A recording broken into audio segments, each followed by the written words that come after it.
Hey, today I want to show you how to get started with Slingcode writing a small React app.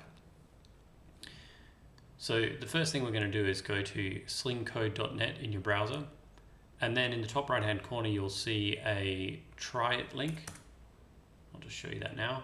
You click try it and that will load slingcode.html, which is the main application.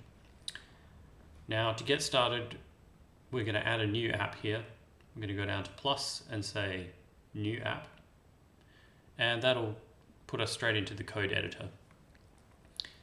Hit save first off, so you can say file save, or on Mac command save, or any other machine control S, and then start a run window next to the code, so we get this nice frame here showing what the code looks like to begin with.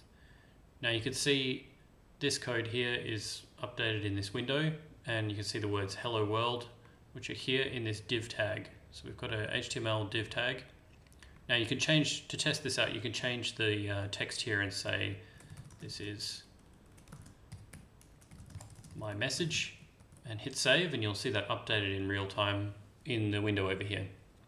Now this font is not too great, so let's just do a quick little bit of tweaking.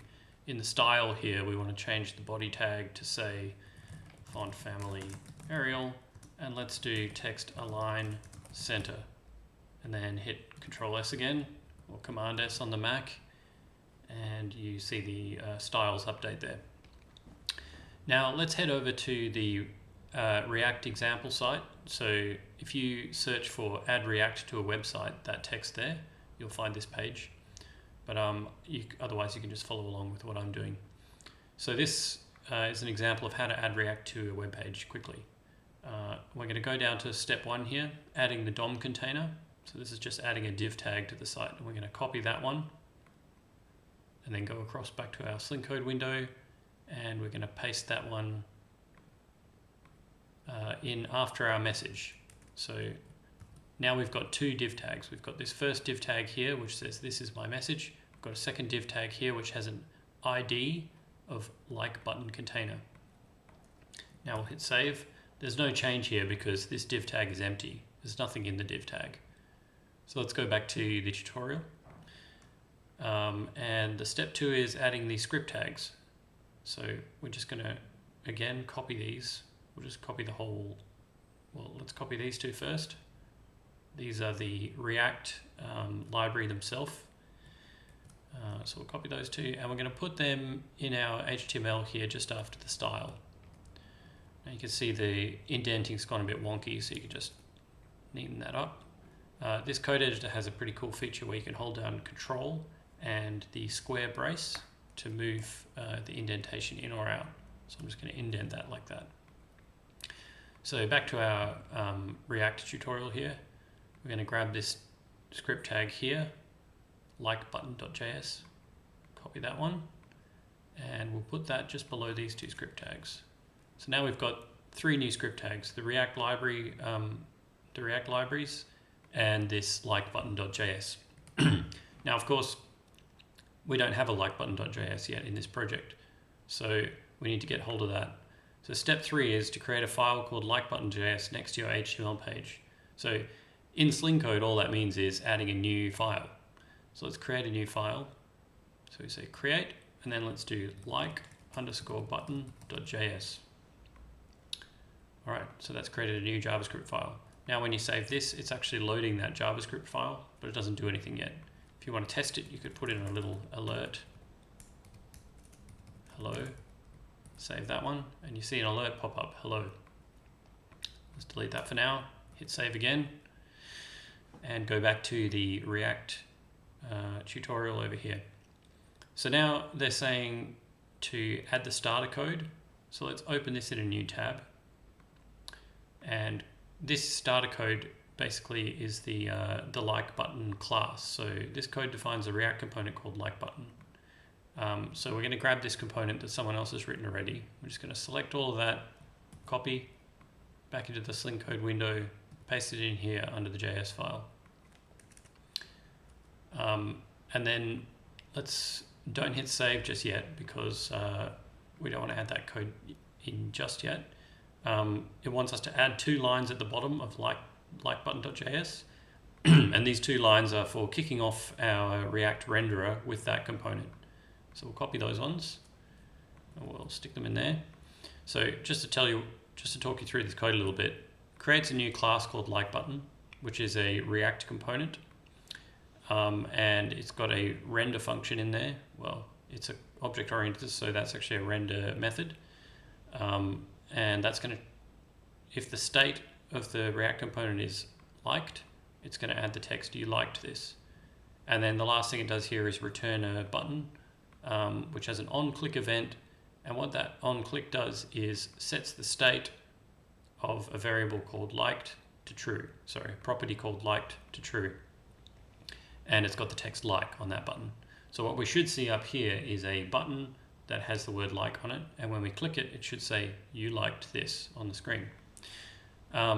The way that gets started is down here by getting the document.query selector, which that's just saying in my HTML document, find the div or the other element which has an ID of like button container.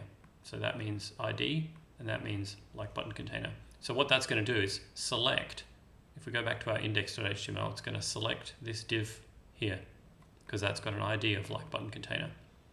And then the next line, what it does is tells React to start rendering. It's saying render my class like button and render it into that div DOM container, which has the ID of like button container. Right, so let's save this. When we save it, we straight away immediately see the like button pop up here, just like we expected. So that's the button that gets built in this bit of code. And if we click it, what's going to happen? You liked this. There's that text. That's that text that pops up. Yeah, that's basically adding React to a Slingcode page.